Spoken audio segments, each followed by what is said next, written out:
नमस्कार. आपल्या सगळ्यांचं आजच्या दिवसामध्ये मनःपूर्वक स्वागत. आजचा आपला 42वा दिवस व्याख्यानाचा. स्पर्धा परीक्षा आणि मार्गदर्शन याच्यामधला आजचा एक महत्वाचा टॉपिक आपण बघतोय, की नोट्स काढणे म्हणजे नेमके या ठिकाणी काय? नोट्स काढणं ही एक कला आहे, एक आर्ट आहे आणि आपल्या सगळ्यांना माहीत आहे, की नोट्स हा आपल्या अभ्यासाचा एक महत्वाचा पार्ट असतो. आणि तो इतक्या वेगवेगळ्या पद्धतीनं ते स्वरूप बदलत चाललेलं आहे, की आता मी ज्यावेळेला मार्केटमध्ये बघतो, की इतरांनी काढलेल्या टॉपर्स नोट्स नावाखाली त्यांनी काढलेले नोट्स काढून वाचणे हा एक प्रकार चाललेला असतो. म्हणजे रेडीमेड त्यांनी काढलेल्या नोट्स मिळतात आणि मग त्या नोट्स आपण फॉलो करायला लागतो, वाचायला लागतो. त्यातनं अभ्यास होतो असा एक गैरसमज आपला आहे, हे लक्षात घ्या त्याच्या पद्धतीत. कारण नोट्स ह्या स्वतः काढलेल्या असणं आवश्यक आहे आणि त्या स्वतः देखील काढत असताना कशा पद्धतीनं असाव्यात हे महत्वाचं आहे. कारण आपला गोंधळ कुठं असतो, की आपण भरपूर काही वाचत असतो, पण आठवत काहीच नाही पेपरच्या वेळेला, असं बऱ्याच वेळेला होत असतं. आणि दुसऱ्या बाजूला कमी वाचणारा पण अगदी व्यवस्थितपणे नोट्स काढणारा, त्या नोट्सचं रिव्हिजन करणारा विद्यार्थी भरपूर काही परीक्षेला व्यवस्थित लिहून जातो. तर हा जो काही फरक आहे, हा फरक समजून घेण्याचा प्रयत्न आणि थोडंसं टेक्निकली म्हणजे हा नोट्स काढण्याचा जो भाग आहे त्याच्यामध्ये कुठं चुका होतात, कोणत्या चुका आपल्याला टाळल्या पाहिजेत आणि कशा पद्धतीनं आपल्याला म्हणजे एक तर नोट्स म्हणजे काय, त्या का आवश्यक आहेत, नोट्स बनवत असताना विद्यार्थी कुठं चुका करतायत, चांगल्या नोट्स कशा असाव्यात आणि स्पर्धा परीक्षेसाठी नोट्स मेकिंग कसं करावं आणि त्या नोट्स आपल्याला अभ्यासाला कसं ट्रान्सफॉर्म करू शकतात, या गोष्टी आपल्याला आजच्या भागामध्ये आपल्याला बघायच्या आहेत. तर सुरुवातीला एक लक्षात घ्या, की तुम्ही जे वाचता हे सगळंच आपल्या लक्षात राहतं असं किती जणांना वाटतं? हँड रेज करा. ज्यांना ज्यांना वाटतं की आपण जे वाचतो ते सगळंच आपल्याला लक्षात राहतं. कुणालाच राहत नाही का? ब- आता असं होतं की कधीतरी लक्षात राहतं, कधी या ठिकाणी लक्षात राहत नाही किंवा वाचताना या ठिकाणी समजतं पण नंतर आपण विसरतो. रिव्हिजनच्या वेळेला प्रत्येक वेळेला ते नवीन वाटतं. अशा काही गोष्टी आपल्या घडत असतात, लक्षात घ्या. आणि प्रश्नपत्रिका समोर आली की मला ते या ठिकाणी पॉईंट आठवत नाहीत, असं देखील घडत असतं, लक्षात घ्या. मग इथं नेमकी अडचण काय? इथं आपण हुशार नाही असं आहे का? तर आपण हुशार आहोत हे लक्षात घ्या त्याच्या पद्धतीनं. आणि आपल्या म्हणजे आपण कष्ट करत नाही का? आपण कष्टही करतोय, लक्षात घ्या. पण या मेहनतीचं रूपांतर जे आहे ते स्मार्ट स्ट्रक्चरमध्ये जे व्हायला पाहिजे, म्हणजे आपण म्हणतो की त्याला माहितीचं एका रचनेमध्ये, संरचनेमध्ये रूपांतर जे व्हायची कला आहे, जी गरज आहे, तिथं आपण थोडंसं कमी पडतो आणि म्हणून तिथं नोट्स मेकिंगची एक गरज असते, लक्षात घ्या. नोट्स म्हणजे नेमकं काय पहिल्यांदा आपण ते समजून घेऊ. म्हणजे आपण काय करतो की पुस्तकातलं जसं तसं लिहून काढणं, म्हणजे पुस्तकाची फोटोकॉपी म्हणजे नोट्स आहे का? तर नाही. किंवा लेक्चर सगळंच्या जसं तसं वर्गात शिक्षक लेक्चर देत असतात आणि तुम्ही खाली लिहून घेत असता. जसंच्या तसं लेक्चर उतरवणं म्हणजे नोट्स आहेत का? तर तेही नाही, लक्षात घ्या. किंवा या ठिकाणी नोट्स म्हणजे पुस्तकामध्ये हायलाइट्स करणं वेगवेगळ्या कलरनं किंवा या ठिकाणी वेगवेगळ्या पद्धतीचे ॲरो देणं म्हणजे नोट्स नाहीत, लक्षात घ्या. किंवा टॉपरची वही घेणं आणि जशी तशी कॉपी करणं, याला देखील नोट्स म्हणता येणार नाही. तर नोट्स म्हणजे नेमकं काय? तर माहितीतले महत्वाचे मुद्दे, संकल्पना स्वतःच्या डोक्यात प्रोसेस करणं आणि लिहिणं हे फार महत्वाचं असतं, लक्षात घ्या.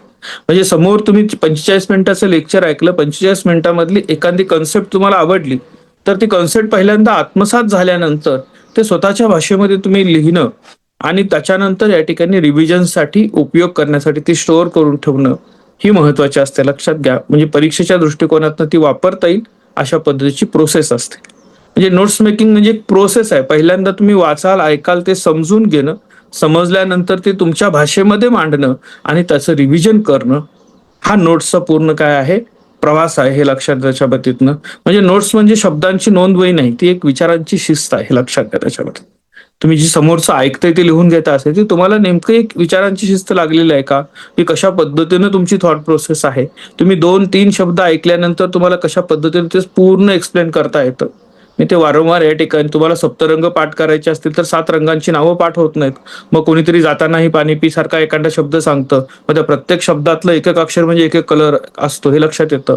किंवा मी मक्यावर कावळासारखं उदाहरण सांगितलं की मकर वृत्तावर या ठिकाणी कर्कवृत्त आहे आणि मधु विषुववृत्त गेलेलं आहे. एका शब्दामध्ये लक्षात आलं. हे कोणीतरी लॉजिक लावलं हे ठीक आहे, पण तुमचं स्वतःचं काहीतरी लॉजिक, तुमची स्वतःची काहीतरी रचना असणं हे अत्यंत गरजेचं आहे, हे लक्षात घ्या. आणि मग यातलं मुख्य काय, हे 10 ओळीत कसं सांगायचं, एक्झाम मध्ये कसं लिहायचं, त्यानंतर ते कसं असायला पाहिजे. म्हणजे त्याची डेफिनेशन, त्याची इफेक्ट, एक्झाम्पल, कन्क्लुजन या सगळ्या गोष्टी तुम्हाला एक्सप्लेन देखील करता आल्या पाहिजेत. म्हणजे त्याची एक फॉर्मॅट आपण स्वतःचा बनवणं हे आवश्यक आहे. लक्षात त्याच्यामध्ये आपल्यापैकी बऱ्याच लोकांना वाटतं आहेत ना पुस्तकं, मग कशाला नोट्स लागतील, का त्याच्यावरच अंडरलाईन करून ठेवायचं, फक्त या ठिकाणी तेवढंच या ठिकाणी वाचलं तरी चालतं. असे काही प्रकार आपण या ठिकाणी करत असतो. लक्षात घ्या की तुम्ही सगळ्यात महत्वाचं लक्षात घ्या, नोट्स का, तर नोट्स तुमच्या अभ्यासाच्या प्रक्रियेला स्ट्रक्चर बनवतात. त्याला स्ट्रक्चर बेस बनवणे फार महत्वाचं असतं लक्षात. आणि म्हणून या ठिकाणी आपल्या नोट्स असायला पाहिजे. दुसरं असं आहे की 400 पानाचं पुस्तक पुन्हा पुन्हा वाचू नाही शकत आपण. पण 400 पानाच्या पुस्तकाच्या तुम्ही अर्धा पानाच्या जर नोट्स काढलेल्या असतील तर त्या तुम्हाला रिव्हिजन करणं सोपं जातं. म्हणून त्या तुमच्या नोट्स असायला पाहिजेत. तिसरं कारण लक्षात घ्या महत्वाचं, की तुमचं उत्तर लिखाणाची जर करता पद्धत सुधारायची असते, त्याच्यामध्ये क्वालिटी यायची असेल, तर तुम्हाला या ठिकाणी नोट्स असणं गरजेचं असेल. स्पर्धा परीक्षा असो, कॉलेजची एक्झाम असो, इंटरव्ह्यू असो, तुम्हाची मांडणी चांगली करता येते ते नोट्समुळे होते. तुम्ही हेडिंग, सबटायटल, हेडिंग, सब हेडिंग, फ्लो, एक्झाम्पल याचा अत्यंत चांगल्या पद्धतीने वापर करायला शिकता. लक्षात घ्या. म्हणजे लिहिलेले 3 शब्द असतात, तर त्या 3 शब्दांच्या मध्ये या सगळ्या खाली गोष्टी आपल्याला टाकायच्या असतात. चौथं महत्वाचं कारण एक लक्षात घ्या की retention.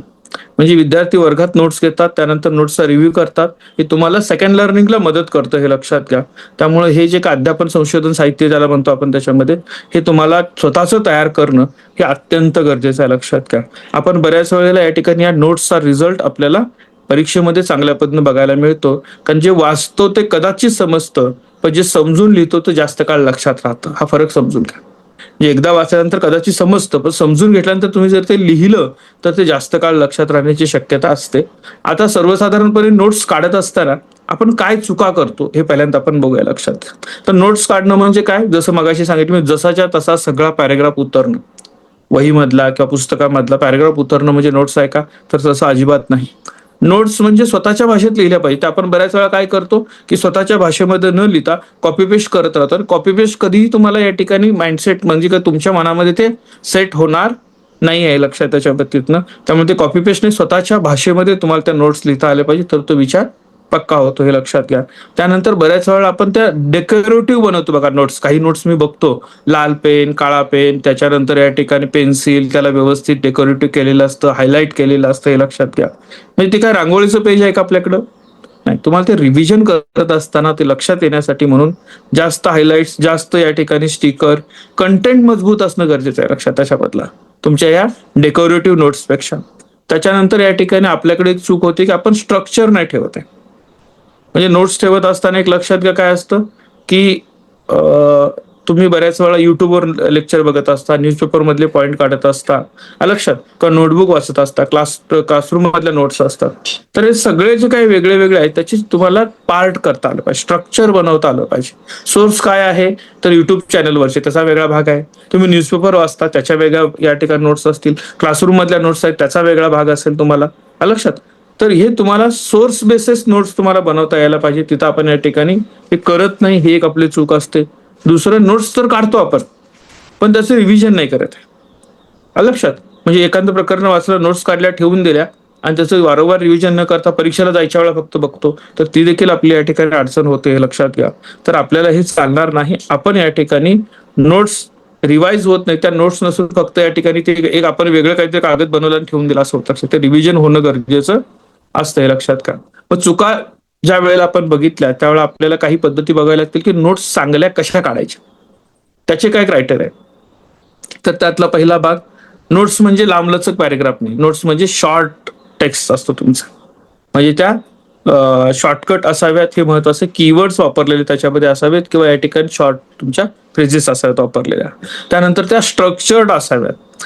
Headline, sub headline, arrow, flowchart, box, table यासारख्या गोष्टी त्याच्यावर तुमच्या असायला पाहिजेत. पुन्हा पुन्हा मी सांगतोय, नोट्स ह्या स्वतःच्या भाषेमध्ये असाव्यात.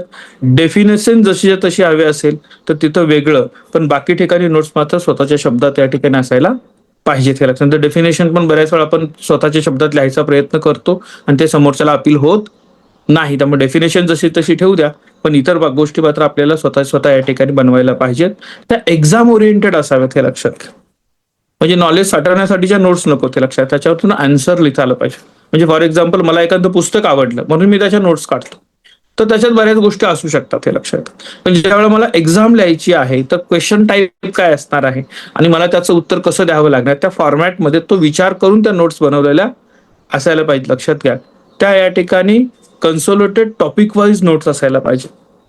विविध सोर्समध्ये, म्हणजे तुम्ही जर एक टॉपिक निवडलं, त्या टॉपिक मधलं तुम्हाला युट्यूबवरून काय सापडलं, टेक्स्टबुक मधून काय सापडलं, क्लासरूम मधून काय सापडलं, याची या ठिकाणी सोर्स वाईज नोट्स तुम्हाला या ठिकाणी काढता यायला पाहिजेत.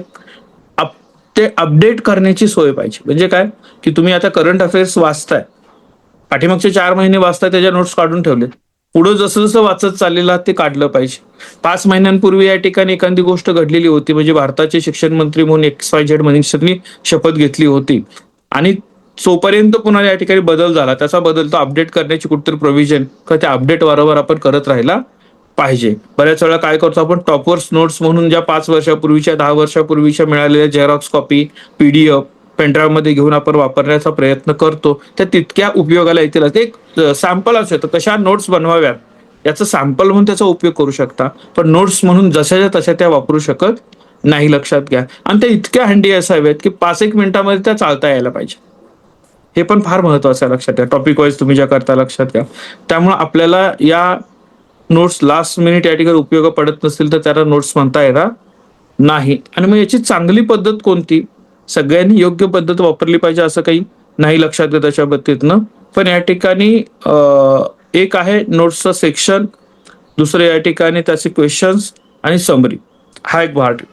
त्याचं काय, लेक्चर चालू असताना पॉईंट नोंदवता येतात, त्यात आलेले प्रश्न टाकता येतात आणि त्याची समरी लिहिता येतं, हे लक्षात घ्या.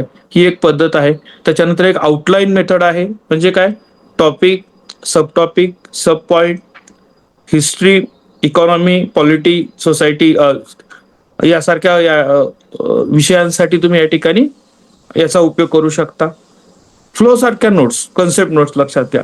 म्हणजे पहिल्यांदा कारण, त्यानंतर समस्या, घटना, परिणाम, विश्लेषण, अशा अभ्यासाच्या प्रकारानुसार तुम्हाला हे टॉपिक या ठिकाणी नोट्समध्ये त्याचा फ्लो या ठिकाणी निर्माण करता येऊ शकतो. 1 पेजेस नोट्स म्हणजे काय, चॅप्टर शिकल्यानंतर त्याची डेफिनेशन, त्याचे 5 पॉइंट, 2 एक्झाम्पल, एक डेटा आणि दुसरं कन्क्लुजन लाईन शेवटच्या एका ओळीमध्ये, असं स्ट्रक्चर असू शकतं का.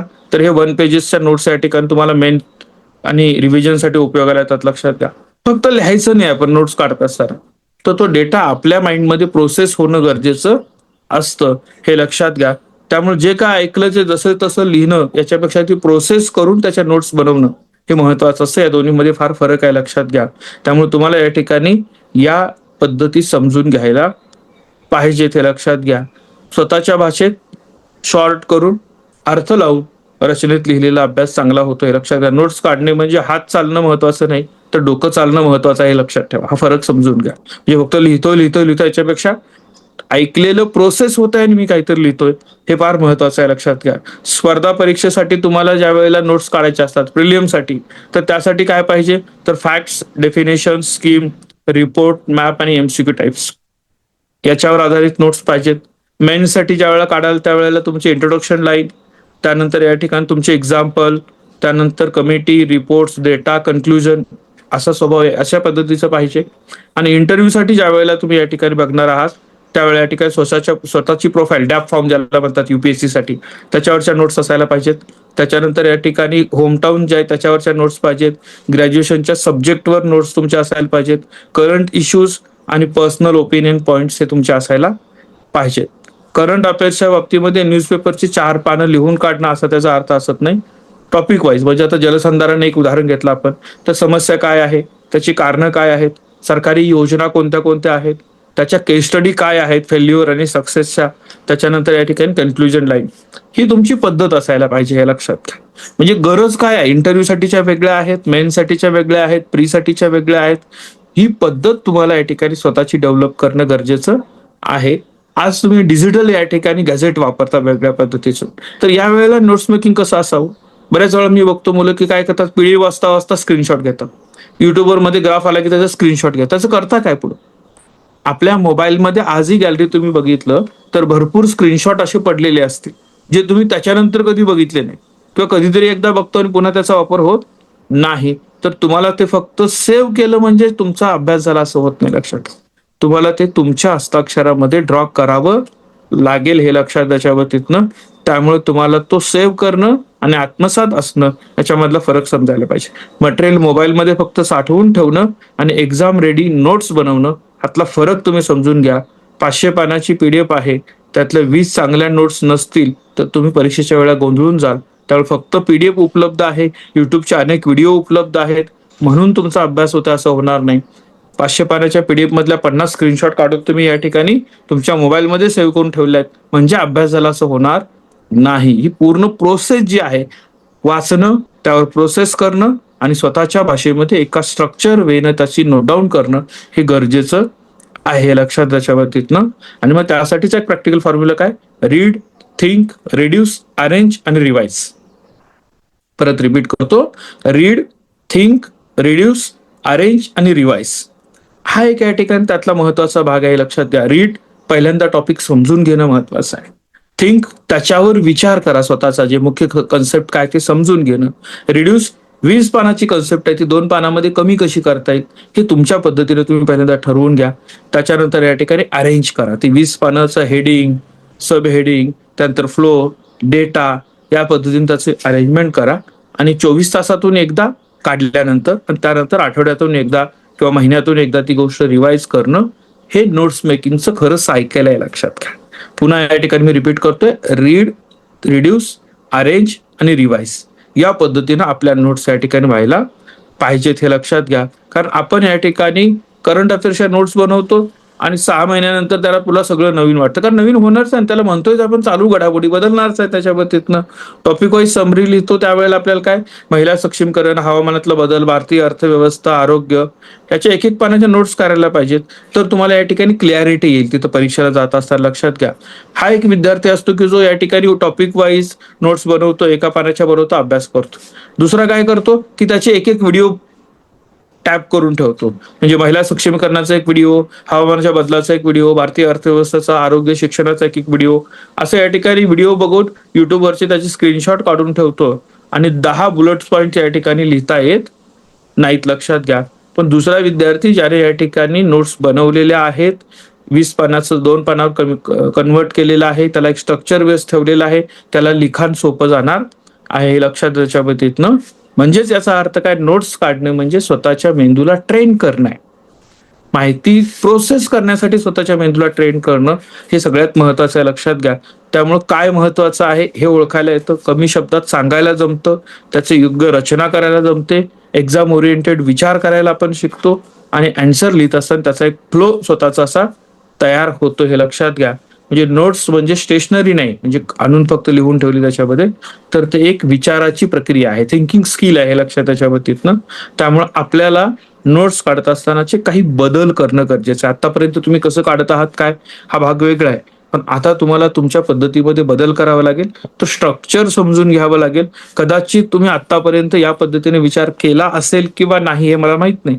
मी देखील तुम्हाला ज्यावेळेला ही गोष्टी सांगायच्या आहेत त्यावेळेला समजून घेण्याचा प्रयत्न केला, काही महत्वाचे सोर्सेस तपासले की कशा पद्धतीच्या चुका आपल्याकडनं होत आहेत, त्याचा वापर होतोय की नाही होतोय, काय नेमक्या गोष्टी आपल्याकडनं घडायला पाहिजेत हे आपण या ठिकाणी जर विचार केला नाही तर आपल्या नोट्स या महत्वाच्या एकतर आपल्या प्रोसेस वाईज असतील तर ते सगळ्यात मोठं शस्त्र आपलं बनतील, नाहीतर मग ते कन्फ्युजनचं सगळ्यात मोठं मिडियम देखील बनू शकतात, हे लक्षात घ्या.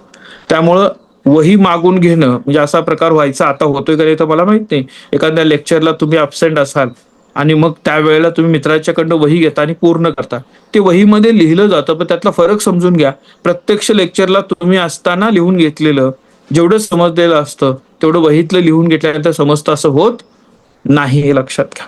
त्याच पद्धतीनं युट्यूबवर एखादा व्हिडिओ ऐकला आणि सोडून दिला, लक्षात, आणि पुन्हा पुन्हा 10 वेळेला ऐकला तर जितका रिझल्ट मिळणार नाही त्याच्यापेक्षा जास्त रिझल्ट तुम्हाला एकदाच ऐकला आणि त्याची माहिती व्यवस्थित पद्धतीने तुम्ही तुमच्या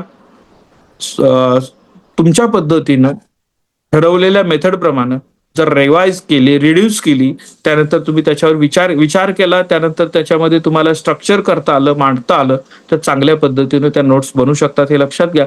आता हा अभ्यासाच्या पद्धती ह्या काही व्याख्यानाचा विषय असू शकत नाही, लक्षात घ्या. पण हे का घेतलं आपण हे समजून घ्या त्याच्यामध्ये, की आता ज्या वेळेला तुम्हाला 2 पद्धती बघायला मिळतात. एका बाजूला मी आता 10वीचे बरेचसे पालक मला भेटतात, की आमच्या मुलांना या ठिकाणी 10वी नंतर काय करायचं, कशा पद्धतीने पुढे जायचं, आणि गोंधळ कुठं आहे, तर गोंधळ वेल एज्युकेटेड आणि थोडंसं आर्थिक सोबतता असणाऱ्या वर्गामध्ये जास्त आहे. कशामुळे लक्षात घ्या, कारण प्रत्येकालाच असं वाटतं, की माझ्याकडे आर्थिक सुबत्ता आहे, माझ्याकडे या ठिकाणी चांगल्या सुविधा उपलब्ध आहेत, तर माझ्या मुलांनी या ठिकाणी मेडिकल आणि इंजिनिअरिंगचा विचार करायला हवा. याचं कारण का होतं, की मोठ्या प्रमाणामध्ये जाहिराती व्हायला लागले, स्ट्रक्चर वेने ते यायला लागलेलं आहे. म्हणजे मी काही विद्यार्थी आणि पालक मला भेटले, 10वीची परीक्षा आता दिलेली आहे. त्यांनी सांगितलं 10वीचा अभ्यास आम्ही फक्त 15 दिवसातच केला. का? तर आमची 4 वर्षाची इंटिग्रेटेड बॅच होती नीट आणि जेई साठीची. त्यामुळे आमचा 10वीचा सिलेबस झाला, 11वीचा सिलेबस झाला, 12वीचा सिलेबस झाला 10वी मध्येच. आणि आता आम्ही फक्त या ठिकाणी सराव करणार आहोत. आम्ही आमच्या या ठिकाणी याच विषयाचा अभ्यास करून घेणार आहोत. म्हणजे याचा अर्थ असा झाला का, की ही शिक्षण व्यवस्था ज्यांनी 10वी, 11वी, 12वी हे मॉडेल बनवलं, त्या वयामध्ये ते शिकवलं गेलं पाहिजे, कसं शिकवलं पाहिजे याचं संशोधन करून ही यंत्रणा उभी केली. ते सगळेच कुचकामे आहेत का? म्हणजे त्याच्यामध्ये ठीक आहे, की काही ठिकाणी व्यवस्था बदललेली आहे, वर्गात चांगलं शिकवलं जात नाही, क्लासरूम मध्ये विद्यार्थी असत नाहीत, त्यामुळे शिक्षक लक्ष देत नाहीत. ही एका बाजूला व्यवस्था आहे, ती व्यवस्थेचा दोष आहेच. पण असं करत असताना आपण एक विद्यार्थी म्हणून ज्या वेळेला व्यवस्थेमध्ये येतो, त्यावेळेला आपलं स्ट्रक्चर काय आहे आपण समजून घेतोय का त्याच्यामध्ये? किंवा या ठिकाणी प्रश्नाचं उत्तर लिहिण्याच्या उद्देशाने फक्त आपल्याला तयार केलं जातं, हे लक्षात येतं का? तुम्ही देखील या नोट्स बनवत असताना ह्या गोष्टी लक्षात ठेवणं गरजेचं आहे, की ठीक आहे, मला आता स्पर्धा परीक्षा द्यायची आहे किंवा मला या ठिकाणी या विद्यापीठाच्या परीक्षा द्यायच्या आहे, मला त्यात पुढे जाईल, पण त्याचा उपयोग हे सिलेबस शिकणं कशासाठी आहे, हा महत्वाचा प्रश्न आपण विसरतो मित्रांनो. म्हणजे तुम्हाला आंतरराष्ट्रीय संबंधांच्या बद्दलचा अभ्यास का करायला सांगितलेला असतो? परीक्षेमध्ये तुम्हाला पैकीच्या पैकी मार्क पडाले ठीक आहे, पण आज या ठिकाणी ज्या वेळेला आंतरराष्ट्रीय पातळीवर इतकी युद्धजन्य परिस्थिती निर्माण झालेली आहे, तर युद्धजन्य परिस्थिती निर्माण झाल्यानंतर त्याचे इम्पॅक्ट काय कसे होतील हे जर तुम्हाला असेसमेंट करता येत नसेल आणि तुम्ही त्या विषयामधले टॉपर असाल, तर त्याचा काही उपयोग होणार नाही आहे, हे लक्षात आहे त्याच्यामध्ये. म्हणजे तुम्ही हे शिकताय कशासाठी हे समजून घ्या पाहिजे.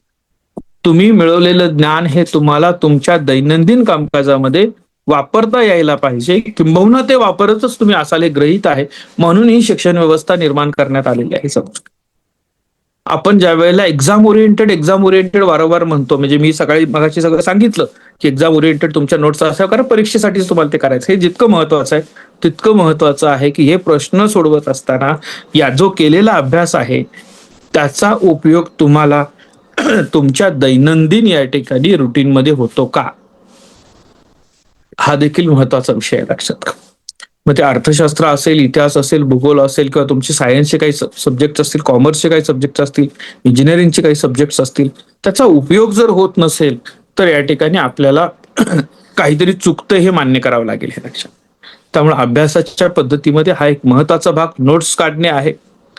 नोट्स काढत असताना एक्झाम ओरिएंटेड नोट्स आहेत आणि वाचलेल्या पुस्तकाला लक्षात राहण्यासाठी. म्हणजे आता असं असतं की एखादी कादंबरी तुम्ही वाचली, त्याच्यावर तुम्हाला परीक्षेमध्ये काही विचारलं जाणार आहे का? काहीच नाही. एक्स्ट्रा वाचायची आवड आहे म्हणून मी वाचला असं मी म्हणू शकता, आणि वाचता तुम्ही, लक्षात. ज्यावेळेला तुम्ही एक्स्ट्रा वाचन करता, दरवेळेला तुम्ही ते पुस्तक घेता का? आता काही लोक, जशी मला सवय आहे की माझं पुस्तक मी शक्यतो कोणाला देत नाही का, कारण की मला कधीही लागू शकतं. वाचून झालं म्हणजे असले मला ते कधीही लागेल, त्याच्यामध्ये कुठेतरी मी काहीतरी मार्क करून ठेवलेलं असतं, तुमच्याशी बोलत असताना कुठे रेफरन्स तेवढंच बघायचं आणि पुन्हा ठेवून जायचं, ही सवय असते. तुम्हाला लायब्ररीतली पुस्तकं वाचायची असतील, पुस्तक परत तुमच्याकडे येणार नाही, तर तुमचं काहीतरी स्ट्रक्चर बेस जर तुमच्या नोट्स असतील एखाद्या पुस्तकाच्या, तर चालतील का? नाही असू शकतं. म्हणजे मी अशी काही मुलं बघितलेली आहेत की ज्यांनी या ठिकाणी अभ्यासा व्यतिरिक्त अवांतर बरीच पुस्तकं वाचलेली आहेत, पुन्हा ते पुस्तक हातात देखील घेतलं नाही, पण त्यांच्या डायरीमध्ये ती पुस्तकं इतक्या सुंदर पद्धतीने लिहिलेली आहेत की या पुस्तकातलं मी काय वाचलं, या पुस्तकातलं मला काय आवडलं, या पुस्तकावर माझं मत काय आहे, लेखकांविषयी माझं मत काय आहे, ह्यातल्या घटनांविषयी माझं मत काय आहे, लक्षात. आणि याचा नेमका माझ्यावर परिणाम काय झाला, कुठल्या महत्वाच्या कोट त्यात आहेत जे या ठिकाणी मला आवडल्या, हे सगळं व्यवस्थित लिहून ठेवण्याची एक पद्धत आहे ना.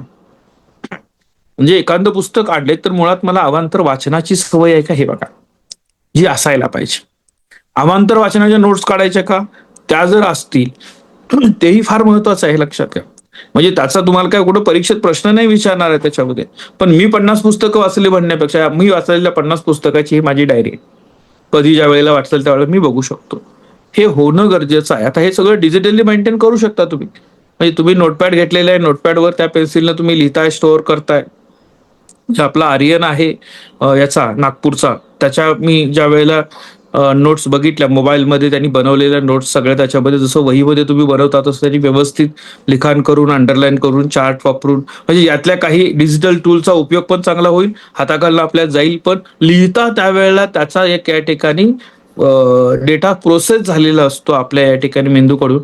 हे सगळं काम करेल. त्याची पद्धत अत्यंत चांगली आहे. आपल्याकडेही चांगल्या मेथड असू शकतात, हे लक्षात घ्या. तर नोट्स काढणं या विषयावर आपण या ठिकाणी आज सविस्तर बघितलं. चांगल्या नोट्स कशा असाव्यात, होणाऱ्या चुका कोणत्या आहेत, लक्षात या गोष्टी बघितल्या आपण. त्याच्यामध्ये नोट्स का महत्वाचे आहेत आपण ते बघितलं आणि त्याचं एक स्ट्रक्चर देखील समजून घेतलेलं आहे. मला असं वाटतं की या पद्धतीचा निश्चितपणे सगळ्यांची अशीच पद्धत असावं असं अजिबात अपेक्षित नाही, पण यासारखी एखादी स्वतःची चांगली पद्धत तुम्ही डेव्हलप करू शकाल असा विश्वास वाटतो. आजच्या दिवसासाठी तुम्हाला सगळ्यांना मनपूर्वक शुभेच्छा देऊन हे सेशन संपलं असं या ठिकाणी जाहीर करतो. धन्यवाद.